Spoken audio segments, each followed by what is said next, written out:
Hi, everyone. Welcome to another edition of Divorce-a-Palooza.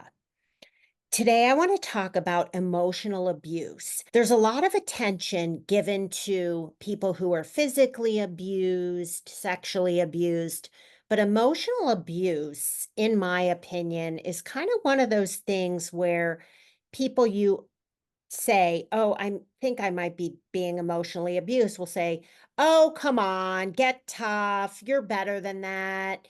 Don't let it bother you. Brush it under the rug." And I honestly don't think it gets enough attention because it's very, very real. That's the first question I'm going to ask my guest, who is therapist Brittany Baker. Brittany has been a therapist for 12 years. She practices in Illinois, Colorado, Texas, Kansas, and Arkansas. She does couples counseling, she does individual therapy, she does discernment counseling, and a little bit of coaching. Hi, Brittany. Hi, Jackie. Thank you for being on Divorce-a-Palooza. Of course, I'm excited to be here. What'd you think of what I just said? Do you think that a lot of people don't pay enough attention to emotional abuse? Yeah, 100%. It's the invisible abuse, right? Because you don't have the bruises, you aren't trying to hide things. And oftentimes the abuser, the perpetrator, is pretty charismatic and other people just don't see it.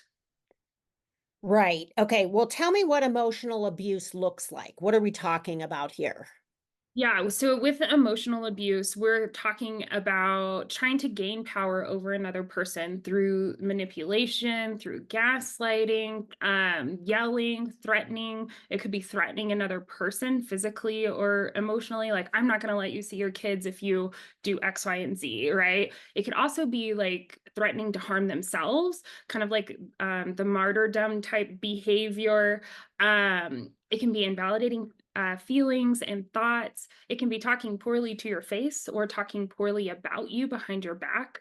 At the core of emotional abuse is this idea that, like, it really starts, you start kind of absorbing those words and it impacts your self esteem and how you think about the world and how you think about those around you. Okay, so also I thought of a couple more. Humiliating the person, not showing them respect, making fun of, like the person wants to go back to school. And this, I'm telling you about one of my friends. Her husband used to just say, "You're never going to be a nurse. You could never do that. You're not smart enough." And so it could look like that. And so basically it's just I'm reading off now the article that you wrote for Divorce Girl Smiling. Basically the aggressor engaging in severe and consistent, what is this word? Martyrdom? Yeah, like, or Oh, that's what you were saying. Okay. Yes. And saying that they're going to harm themselves, to act ranging from acts of controlling the other person, name calling, invalidating their feelings, and acting jealous. Okay, we pretty much hit, I think, most of them. But I would think it's anything that in your gut, if you say, "You know what, this just doesn't seem right to me, and I feel like I'm being abused." And if somebody says to you, "You're overreacting, you need to grow up, you need to get tough." What advice do you give them, Brittany? well, I would highly, highly encourage someone to pause and think about, like, okay, is it that I'm not being tough, or is this really starting to, like, shake how I think about myself, think about the people that I think about, sorry, does it start to shape how I think about the world and the people around me? I also encourage people to think about, like, do these things start, is it happening consistently?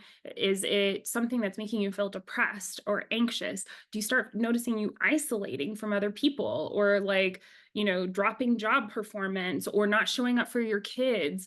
And oftentimes what we see with abuse, whether it's emotional or physical, that if not addressed, it continues to escalate over time. So it might start out as like silly things like, oh, your pants are fitting a little tight, to like, you are a complete fat ass and all these different things, right? And so you can see these Yes. things escalate over time. Like you said, it'll be somebody like, oh, you'll never be a nurse, you don't follow through with those things, to like, you're an idiot and you could never pass your classes, and it will continue to escalate too. I did not know that. Okay, so let's get into why people engage in emotional abuse. Why is the abuser doing this? Typically to gain control over the other person. It's not typically out of the abuser's own insecurities, right? I mean, if you think about it, if you can make someone feel really crappy about themselves and become reliant on you, then they're not going to leave you, right? And you're going to get what you want out of that relationship. The other saying that I feel like a lot of people have heard that probably resonates is hurt people, right? And so a lot of people who engage in emotional abuse have also experienced emotional abuse and see that as a way that you behave in a relationship. But it comes out of a lot of insecurity from the aggressor. So, what I want to tell people watching is listen to what Brittany just said. This is all about the other person. This isn't about you. So, while I'd like to say, don't take it personally and you might start laughing, how can you not? It really isn't personal a lot of times. A lot of the times, I mean, there could have maybe be something in a relationship that happened, like some sort of betrayal or something that brought out this insecurity. But that insecurity was living somewhere within that person. Was Absolutely. Okay, let's get into some signs that you might be a victim of emotional abuse. Like what happens to people? Right. Well, and I mentioned a couple of these already, where you start feeling this decreased self-esteem and self-confidence. And there's an important distinction between esteem and confidence. Confidence is knowing that you can do something, and esteem is the idea that there's things about yourself that you value. So you start losing both of those, self-confidence and self-esteem. Maybe you start feeling isolated from family or friends. Maybe you're losing privacy or being monitored kind of unfairly, and I say that unfairly because sometimes in betrayal situations, like we do let someone have the passcode to our phone, but this is unfairly or without guidance from, professional help. Maybe feeling like you lack independence and feeling controlled, whether that's emotionally or financially. So oftentimes, like feeling like you're losing a sense of reality, like don't know what's real, don't know what's true about yourself. Sometimes there is a threat of violence or suicide. Um, you experiencing depression, anxiety, post-traumatic stress disorders type symptoms. Maybe there's an increase in substance abuse or just substance misuse. Kind of feeling you're always having to defend yourself, or feeling you're having to accept a lot of blame or guilt. Okay, now something came to mind. I was dating this guy once, and he used to say to me, like, I always was wondering if he was cheating. I just had this gut instinct that he was. And he would be like, you know what? Why are you being so insecure? The reason that I fell in love with you is because you're so confident, and I can't believe that you're actually thinking that I would do this to you.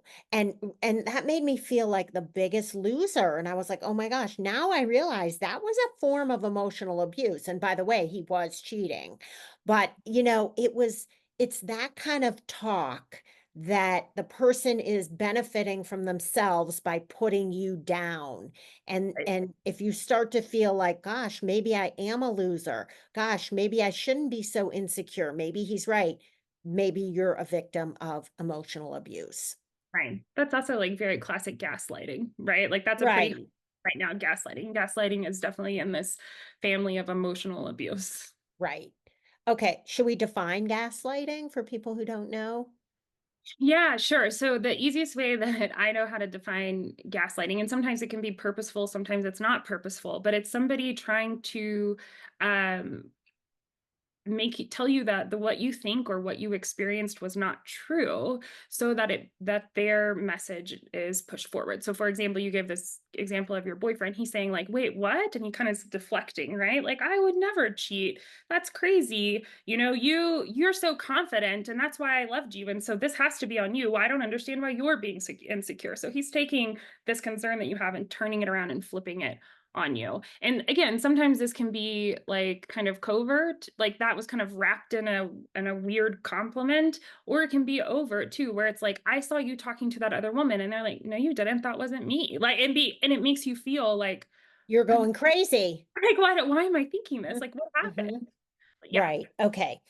All right, last point is the last question I have for you is if someone's listening or watching this and they're thinking, okay, I now think I might be being emotionally abused, what action can they take? So one thing that I encourage people to do is like if you have someone you trust in your life, like go and talk to them. That can be tricky though, because oftentimes someone who is the aggressor again is very charismatic and people tend to like that individual. However, if you feel like you cannot get support from people in your environment, go and talk to a professional, go talk to a therapist, and they can help you to start navigating this situation. I think that people get discouraged because it's hard to leave these situations. I think on average, it takes someone 7 attempts before they actually leave an abusive relationship. So I encourage people to not be discouraged, find professional help, to have someone help you and guide you to make a plan on what that would look like to leave. And if somebody you love says to you, are you sure you can't work this out? So and so such a great guy. You have such great kids. Then just know that that person truly loves you. They're doing it because they might have a real issue with you getting divorced and leaving. They might be scared for you. And so that's when I think a therapist is really, really beneficial because they'll tell you the truth and they're Right. trained to know if this is real or if it's maybe, oh, you need to work on yourself, which usually it isn't. Right, right. Well, and sometimes it may be a little bit of both. It may be like, yeah, Yeah. what you need to work on yourself is setting a boundary and saying that's enough. Even with sometimes with family and friends who keep saying, "Oh no, can't you stay?" Because that, I mean, there's also a lot of boundary setting that has to happen there. And for someone who's been abused, it's hard to do that. Your self-confidence and your self-esteem is very low, and that's where a therapist can help you build that back up to make those steps easier. I want to say one more thing if you're listening or watching this. If you feel like the abuse might turn into physical, or if it is, I would highly recommend calling the National Domestic Violence Hotline. You can go to thehotline.org and or just Google it because this is very serious. Do you agree with me, Brittany? 100%. 100%. I want to end on a positive note. And what I wanna say is, how can a victim of emotional abuse heal? Do people ever get back to normal? I mean, of course they do, but tell me the experience, Brittany, with your patients. People can get back to normal. I use that word cautiously because normal is not real. I don't I just think we Yeah, I should have said get how do they get healthy again? Can they get healthy? Yes, 100%. And I feel like a lot of my clients that I work with experience PTSD symptoms or anxiety and depression. And we work a lot on rebuilding self esteem and self confidence and like thinking through your experiences from a resilient mindset. Like everybody has crappy things that happen to them and that vary in severity. And you what you should work on in therapy is looking back on these experiences and how do you integrate them into your life in meaningful ways, right? How do you learn? How do you grow from it? And that's where a lot of the times people get stuck in like their trauma is not learning how to regulate themselves and having that trauma be reoccurring in their lives. And also allowing that person to continue having that power over them by not figuring out how do I integrate this into my life in a meaningful way. That doesn't mean you have to feel good about it, but you're not letting it continue to haunt you and terrorize you. Brittany, thank you so much for being on Divorceapalooza. Of course. Thank you so much for having me. And tell everyone watching the best way to get in touch with you if they want to have a consultation or start seeing you. The best way would be to go to my website and fill out an online form, and that's nixbakerwellness.com. nixbakerwellness.com. You can also find Brittany in the trusted professional section of Divorced Girl Smiling at divorcedgirlsmiling.com. Thanks for watching, everyone.